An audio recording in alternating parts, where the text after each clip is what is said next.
Oh hey, I did see you there. I see a lot of threads in League of Legends about there being a lack of MR itemization in this game, but these threads usually get poo-pooed off to the side as another example of top laners complaining. So, let's ask the question, is MR itemization bad?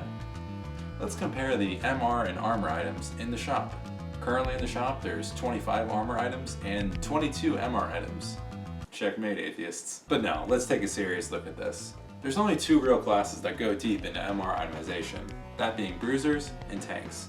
While ADCs, you don't see them building much more than a Maw or Mercurial, mid laners don't build more than Merc Treads or Banshee's Veil, while supports build whatever they can afford, and still remain more relevant than their AD carries.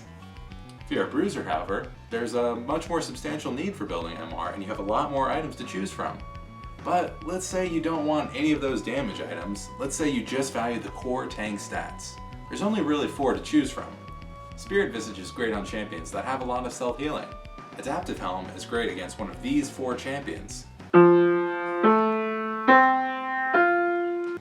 Abyssal Mask is great if you value having extra mana in your kit, and you have a lot of magic damage on both teams. Or, if you're one of North America's most skilled mid laners and still have to play tanks. Even if you found 2 of these items particularly helpful, you're still peaking at about 150 MR with Merc Treads.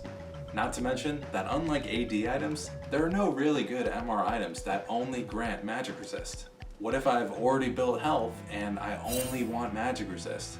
Especially considering every top laner's core item already has health in it. What I'd really like to see is an item that gave less health and more MR to compensate. So because I know Riot doesn't really like putting too much work into this game, I thought I'd pick a few items that have already been in the game that might be pretty easy to bring back.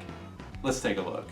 The first item is Odin's Veil. Odin's Veil gave almost the same stats and was built from the same items as Abyssal Mask. Its passive was that it stored 10% of magic damage taken, and that through its active, it could deal that magic damage plus 200 to nearby units.